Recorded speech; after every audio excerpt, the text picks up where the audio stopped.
Hello there, Hido here, and welcome to the Pantheon, where you naughty little whippersnappers have been making trouble. Just like Jaxis, the Troublemaker. Christ. 4 mana for a 2/3 human warrior. Pay a red and tap, discard a card. Create a token that's a copy of another target creature you control. It gains haste, and when this creature dies, draw a card, and sacrifice it at the beginning of the next end step. Activate only as a sorcery. And this card itself has Blitz, so you can cast it for 2 mana, and then, you sacrifice it end of turn and draw a card. So, a really cool sort of cheating card. You're cheating creatures into play, maybe, making copies of them, attacking with haste. Really, really awesome to see. And you know what else would be awesome? If I saw your faces around here more often. Please subscribe and join me for all sorts of magic-based shenanigans.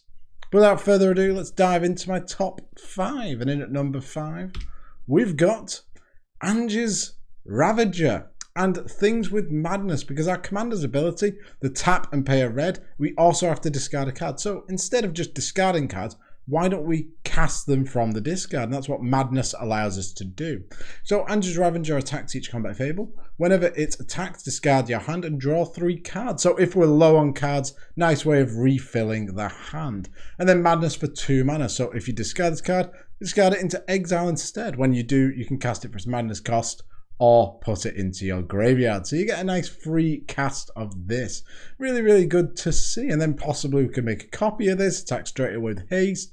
It dies, draw a card. Hey, refill the hand. It's a great card. And so is Fiery Temper. 3 damage, you might scoff at that and think, that's not going to kill anything. But you'd be shocked at the commanders and other cards that this can kill. 3 mana for an instant generally deals 3 damage, but we can Madness it for a single red. So really good and clean way of answering some threats. And potentially that 3 damage could go at the face and kill someone outright. Then we've got the Revolutionist.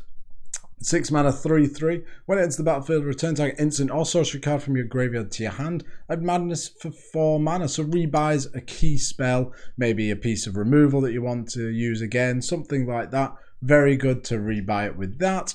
And making copies of these spells is also great because we get an end to the battlefield as well. Stormkirk Occultist is a great card advantage engine. 3 mana 3/2 Vampire Horror with Trample. And whenever it deals combat damage to a player, exile the top card of your library. Until end of turn, you may play that card. And you can Madness for 2 mana. Remember, you can Madness at instant speed, so if you want to activate your commander... Oh, wait, no. Anyway, if you've got other ways of discarding it in your opponent's end step or something, you could potentially play this in their end step. It's like it's got flash. That's me imitating lifting... my shirt up and flashing you. And those are, some nice Madness cards. The Madness has truly taken hold of this video. Which takes me on to number 4. And at number 4, we've got Surly Badgersaw to take advantage of a bit of that discard that we're going to do. Obviously, we might not be discarding a Madness card, but let's get an advantage from it. 4 mana 3/3. Whenever you discard a creature card, put a 1/1 counter on Surly Badgersaw. Whenever you discard a land card, create a treasure token, so a nice bit of ramp, taps and sacks for a mana. And whenever you discard a non-creature, non-land card, it fights up to 1 target creature you don't control. So excellent bit of removal. And if our commander makes a copy of something, and then gets a copy of this, and then we can discard some more cards, we're just going to spiral out of control. Wow. Incredible. And it's a Badger Dinosaur. Then we got Burgy God of Storytelling, which is just a great card overall. 3 mana 3/3 God. Whenever you cast a spell, add a red until end of turn. You don't lose that mana as steps and phases end. Creature control that boast twice during each of their turns rather than once. Boast, what a dreadful mechanic, in my opinion. But the Harnfelt Horn of Bounty is where it's at. You've got to love the horn. 5 mana for a legendary artifact. Discard a card. Exile the top 2 cards of your library. Then you may play those cards this turn. Really good card advantage engine. Both sides of Burgy are very, very powerful. I really do enjoy them. Then, if we're doing all this discarding, we've got the Bag of Holding. 1 mana for an artifact. Whenever you discard a card, exile that card from your graveyard. Pay 2, tap, draw a card, and discard a card.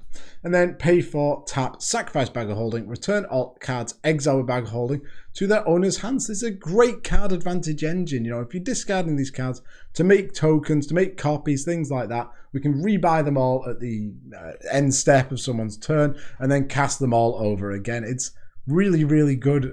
It's just good. Ogre Head Helm is a 2-mana 2/2 equipment. Ogre. A quick creature gets +2/+2, and whenever it or a quick creature deals combat damage to a player, you may sacrifice it. If you do, discard your hand and draw 3 cards and reconfigure for 3. So you can swing it onto something for 3. Really cool card. I really like this card. I think it's very powerful. And refilling your hand, you know, you're getting a bit of discard in there so you can madness some things in. It just works very well for the deck. Then we've got the Conspiracy Theorist. 2-mana 2/2. Whenever it attacks, you may pay 1 and discard a card. If you do, draw a card. There's a lovely bit of rummaging going on there. Whenever you discard 1 or more non-land cards, you may exile 1 of them from your graveyard. If you do, you may cast it this turn. Again, it works with our commander's ability. Really, really nice. Really good to see. Then finally, we got the Glint Horn Buccaneer. 3-mana 2/4 with haste. Minotaur Pirates, what a type line. Whenever you discard a card, it deals 1 damage to each opponent, and pay 2 and discard a card, draw a card. Activate only if it is attacking. Really, really nice bit of rummaging, and also if you're discarding tons of cards, maybe you're playing Wheel of Fortune, things like that, this will ping our opponents for tons of damage. So taking advantage of the fact we're going to have to discard some cards. And that takes me on to number 3. And at number 3, we've got Unwilling Recruits. Now, our opponents, generally, in my opinion, play quite good creatures. Except, not as good as mine, because mine are the best. But this is a great card for stealing your opponent's creatures. Then our commander can make a copy of it, for at least for that turn. Then we can swing in with both. So, 3 red and an X. For a sorcery, gain control of target creature until end of turn. Untap that creature, it gets +X/O and gains haste until end of turn. Potentially, if you steal someone's commander, and like one of your other opponents has 12 commander damage off it, if you put enough into X, we could potentially kill them with that commander we've just stolen. Hey, that's really good, isn't it? Really nice. Then we've got Malevolent Whispers, Madness. Hey, it makes a return. 4 mana, or 4 mana to madness it. Gain control of target creature until end of turn. Untap that creature, it gets +2% and gains haste until end of turn. So a nice way of swinging in, and the madness, oh, it takes its toll. But it's really, really good. Look at that little imp going, yeah, go on, attack him. And then if you don't want an imp, we've got a large elephant creature, you know, with Urabras going, go on, lad, go on, lad. 5 mana for an instance, or it can be 3 mana and 4 life, or 4 mana and 2 life. Ooh, the choices. Gain control of target creature and opponent controls until end of turn. Untap that creature, it gains haste until end of turn. So nice, easy way of swinging in. The cool thing about this is because it's instant, if someone, you know, they're looking a bit threatening, they've got an Ulamog with Annihilator and you're like, oh, I don't want them to attack me. You instant speed, you can steal their creature and take it from them. Very similar to Malevolent Whispers, because Madness you can obviously activate or use it at instant speed. These can act as a fog for a turn, which is good. Then we've got Conquering Manticore, 6 mana 5/5 flyer. When it enters the battlefield, gain control of target creature and opponent controls until end of turn. Untap that creature, it gains haste until end of turn. So a nice way, a nice threatening effect. Hey, threaten. That steals a creature and also gives us a big body that we can then make a copy of to steal another creature and swing in with both of them. Really nice. Then Mob Rule is a great way of stealing lots of creatures. 6 mana, sorcery, choose 1. Gain control of all creatures with power 4 or greater until end of turn. Untap those creatures, they gain haste until end of turn. Or gain control of all creatures with power 3 or less until end of turn. Untap those creatures, they gain haste until end of turn. So generally, I want to be stealing the massive creatures and just smashing in for tons of damage. Really, really good. Then we've got Delina Wildmage. These next 2 cards are a slightly different take on this idea. 4 mana 3/2. Whenever it attacks, choose target creature you control. So maybe one of the creatures we've just stolen. 1 to 14, create a tapped and attacking token that's a copy of that creature, except it's not legendary and it has exile this creature at the end of combat. Or 15 to 20, create one of those tokens and roll again. So potentially we could end up with tons of copies of something. Delina is wonderful. Really, really cool card. She can even make copies of herself. Ooh, that's fancy, isn't it? Then we've got Hazarat's Favor that works with stealing creatures. So 3 mana for an enchantment. At the beginning of combat on your turn, you may have target creature you control get +2% and gain haste until end of turn. If you do, sacrifice it at the beginning of the next end step. So this is good when you're stealing a creature because it's going to be sacrificed at the end step, so our opponents don't get it back. And also, this is good with all the tokens we're going to make with our commander because they're going to die anyway, and it gives it a bit of a bump, you know, it's +2%. And if we really need to give one of our creatures we'd like to stick around a bit of haste, this is the card that could swing in and win us the game. So good overall, nice steely package there. And that brings me on to number 2. And at number 2, we've got Vicious Shadows. So we're going to have a lot of creatures dying, and this card can win us the game. 7 mana enchantment. Whenever a creature is put into a graveyard from play, you may have Vicious Shadows deal damage to target player equal to the number of cards in that player's hand. So not only does this cover our creatures dying, it's any creature into any graveyard. This is such a game-winning play, and our opponents, they're going to be pinged for like 2, 3 if they've got a few cards in hand. But those blue control decks, oh my god, they're going to be taking 7 each time. It's incredible win condition. Similarly, the Stalking Vengeance. 7 mana for a 5/5 Hasty Avatar. Whenever another creature you control is put into the graveyard from play, it deals damage equal to its power to target player. So remember, the tokens that our commander makes are, well, they gain haste, but they also sacrifice themselves. They don't go to exile. So if we make a token copy of this, we attack with both, sacrifice, tons of damage flying all over the place. Brilliant card. Then, a worse version in every way, it's Rage Thrower, but it's a cool include. 6 mana, 4/2.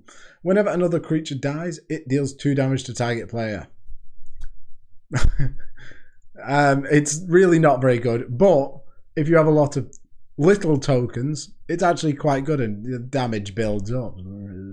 Then this is good for our commander because we want to use our commander's tap ability, but why don't we also untap our commander?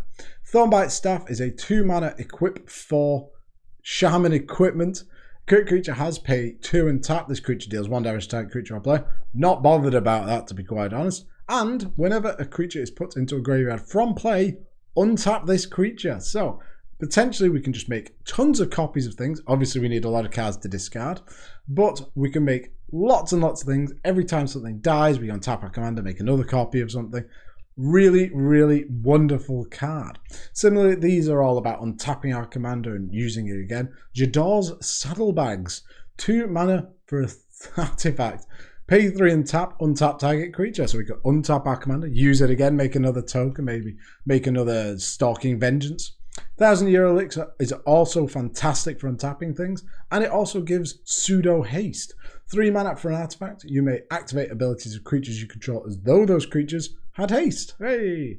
And pay 1 and tap, untap target creature. So perfect for our commander's ability. And that brings me on to the Puppet Strings. 3 mana for an artifact, pay 2 and tap. You may tap or untap target creature. So this is quite cool. You could fog like a big threatening attack like I was talking about with the stealing spells, or you can just untap your commander and reuse it. So there you go. Nice selection that works nicely with our commander. And that brings me on to number 1, or it looks a bit like a candle there. And number 1, we've got Kelden Firebombers. And I love destroying land. I absolutely adore it. I'm a sick man. 5 mana, 3/3. When it comes into play, each player sacrifices all lands he or she controls, except for 3. And our commander, it's a nice activated ability that costs a few mana. Well, every turn we can make copies of this, keep everyone on 3 lands, control the game, and that's the direction I go with in this deck, a sort of mono-red control deck. And then to go with that, we've got some Ravenous Baboons. Look at them, by God. 4 mana, 2/2, when it comes into play. Destroy target non-basic land. So obviously we can't go after basics with this, but there's enough other land destruction, so don't worry. And it's baboons. I want to summon some apes. Then we got Avalanche Riders, 4 mana for a 2/2 with haste, an echo for 4, so you have to pay 4 during your next upkeep or you sacrifice it. When it comes into play, destroy target land. Yes, we can go after the basics now, destroy the basics. And then we can make a token copy of it, destroy another basic. Then a brand new card here, or relatively new at least. Obsidian Charmore. 5 mana, 4/4. The spell costs 1 less to cast for each land your opponents control that could produce a colourless. Probably there's going to be some out there, you know, Llanowar Waste or something like that. Flying, and when it enters the battlefield, destroy target non-basic land that opponent controls. Yes! So this is a great flying threat, 4/4, so making a token copy of that. It can hit in and attack some planeswalkers, and it blows up lands. Yeah, fantastic. And then to finish off, here's some just big creatures that you might want to put into play with, or make a copy of. Combustible Gearhulk being one of them. 6 mana, 6/6, first striker. When it enters the battlefield, target opponents may have you draw 3 cards. If that player doesn't, you mill 3 cards. Then, Combustible Gearhulk deals damage to that player equal to the total mana value of those cards. Very, very cool, and you know, it's pretty interesting, you know. And if you're playing a lot of massive creatures, well, the milling is going to deal a ton of damage. So I like it, and being able to make copies of it is always good. Similarly, we've got Cavalier of Flame. 5 mana, 6/5. You can pay 2, and creatures you control get +1/+0 and gain haste until end of turn. Attack. And when it enters the battlefield, discard any number of cards and draw that many cards. So it works brilliantly with the discard sort of theme. Then, when it dies, and remember the token copies will die, it deals X damage to each opponent and each planeswalker they control, where X is the number of land cards in your graveyard. Now, again, that's really good. Every part of this works fantastically with what our deck is wanting to do. Then, to finish up, we've got the Hellkite Corsair. Because our commander, especially if you're blitzing it, it might end up costing quite a bit to cast. 6 mana, 6/5 flyer. When it enters the battlefield, you may put a commander you own from the command zone onto the battlefield. It gains haste. Return it to the command zone at the beginning of the next end step. Now, if you've got enough cards in hand and a sacrifice outlet, I'm sure you can tap your commander to make a copy of this, sacrifice it before the ability resolves. The Corsair comes in, brings your commander back onto the battlefield, tap, make a copy. There you go, so you can make potentially a lethal attack force with haste using just this card in your commander. That's quite cool, isn't it? And those are my selections there. Land destruction and just big idiots. You know, who doesn't love a big idiot? And if you do, please subscribe to me. I'm quite big. I'm definitely an idiot, so, you know, I tick all the boxes, as dating apps might say. Thank you very much for watching. Hopefully you've enjoyed this, and I'll see you soon. Bye.